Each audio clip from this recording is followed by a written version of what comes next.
नमस्कार। जीवन में अगर सफलता पानी है तो आपको अंतिम प्रयास जरूर करना चाहिए। जी हाँ, जीवन में अगर सफलता पानी है तो अंतिम प्रयास जरूर करना चाहिए। आज मैं आपको एक ऐसे प्रेरणादायक कहानी सुनाने जा रहा हूं जिससे आपको भी समझ में आ जाएगा कि सफलता पाने के लिए अंतिम प्रयास जरूरी है। यह कहानी एक मूर्तिकार की है। एक देश का राजा बहुत ही शक्तिशाली था और धनवान था, तेज बुद्धि का भी था, इसलिए उसके राज्य में सभी खुश थे। अपनी बुद्धि और चतुरता के कारण हर तरह की समस्याओं को वह सोल्व कर देता था, जिसके कारण राज्य में चारों ओर खुशियां ही खुशियां थी। लोग राजा से मिलकर उन्हें उपहार दिया करते थे। उसी दौरान एक विदेशी व्यक्ति ने दरबार में आकर राजा को एक बहुत ही सुंदर पत्थर उपहार करता है और वह चला जाता है। राजा उस पत्थर को देखकर बहुत खुश होता है।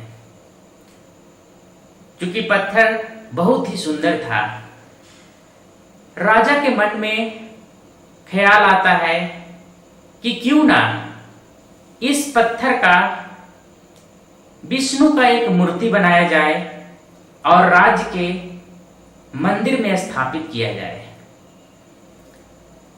यह बात वह अपने महामंत्री को बताता है और महामंत्री से कहता है कि देखो, जितने धन लगे उसकी चिंता मत करो। तुम किसी अच्छे मूर्तिकार से इस पत्थर से एक विष्णु की मूर्ति बनाओ, जिसे मैं राज्य के मंदिर में स्थापित करूंगा। यह बात सुनकर मंत्री एक प्रसिद्ध उस राज्य का जो सबसे अच्छा मूर्तिकार था उसके पास जाता है और पत्थर देकर उस मूर्तिकार से कहता है कि देखो, राजा का आदेश है कि इस पत्थर की एक सुंदर विष्णु की प्रतिमा बने, जिसे वह राज्य के मंदिर में स्थापित करेंगे। तुम्हें जितने धन की आवश्यकता है तुम ले लो, लेकिन एक सुंदर प्रतिमा बना दो। यह बोलकर वह मंत्री उसे 100 स्वर्ण मुद्राएं देता है और कहता है कि 1 सप्ताह के अंदर तुम मूर्ति बनाकर मुझे सौंप दो। और यह कहकर मंत्री चला जाता है। मूर्तिकार 100 स्वर्ण मुद्रा पाकर बहुत खुश होता है और मूर्ति बनाने के लिए वह हथौड़ा निकालता है और उस पत्थर पर मारना प्रारंभ कर देता है। एक हथौड़ा मारता है, पत्थर नहीं टूटता है। 2 हथौड़ा मारता है, फिर भी पत्थर नहीं टूटता है। इसी तरह उसने 50 हथौड़े उस पत्थर पर चलाए, लेकिन पत्थर नहीं टूटा। वह मूर्तिकार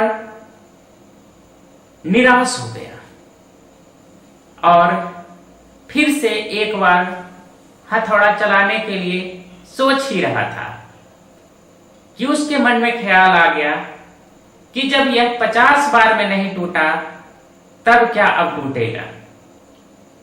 और निराश होकर वह पत्थर और स्वर्ण मुद्रा लेकर उस मंत्री के पास चला गया और बोला, इस पत्थर से मूर्ति नहीं बन सकता है, क्योंकि मैंने 50 हथौड़े इस पर चलाए लेकिन यह पत्थर नहीं टूटा। और यह कहकर वह मूर्तिकार अपने घर को वापस आ जाता है। लेकिन मंत्री हार नहीं मानता, वह राज्य के दूसरे मूर्तिकार को बुलाता है और उसे भी यही बात बतलाता है। दूसरा मूर्तिकार उस पत्थर को लेकर अपने घर चला जाता है और मूर्ति बनाने के लिए हथौड़ा निकालता है। जैसे ही उसने पहला हथौड़ा ही मारा, पत्थर टूट गया और वह धीरे धीरे उस पत्थर से एक सुंदर विष्णु की प्रतिमा का निर्माण कर दिया। निर्माण पूरा होने पर उस मूर्ति को लेकर वह मंत्री के पास जाता है और मंत्री उसे बहुत धन देता है। वह धन लेकर खुशी खुशी अपने घर आ जाता है। पहला मूर्तिकार 50 हथौड़ा चलाया था और आखिरी चलाने के लिए प्रयास किया भी था, लेकिन नकारात्मक भाव मन में आने के कारण वह एकामनमा हथौड़ा नहीं चलाया। हो सकता है कि अगर वह अंतिम हथौड़ा उस पर चलाता तो वह पत्थर टूट जाता और वह मूर्ति बना सकता था, लेकिन उसने अंतिम प्रयास नहीं किया। इसी तरह से हमारे और आपके जीवन में भी होता है। हम कुछ करना चाहते हैं, उसके लिए प्रयास करते हैं और अगर नहीं होता है तो हम हार मान लेते हैं। अगर आप जीवन में सफल होना चाहते हैं तो जो आप चाहते हैं उसके लिए तब तक प्रयास करते रहिए जब तक वह काम हो नहीं जाए। इसीलिए कहा जाता है कि हो सकता है कि जब आप अंतिम बार प्रयास कर रहे हो वही आपका सफलता का कारण हो। तो जो भी व्यक्ति हमारी इस कहानी को सुन रहे हैं वह समझ ही गए होंगे कि अगर पहला मूर्तिकार अंतिम प्रयास करता तो उसे सफलता जरूर मिलती और धन भी मिलता। इसीलिए हम लोगों को भी चाहिए कि जब बार बार असफलता हाथ लग रही है तो अंतिम बार तक प्रयास जरूर करना चाहिए, क्योंकि वही सफलता का लास्ट प्रयास हो सकता है जिसके बाद आपको सफलता मिल जाए। धन्यवाद।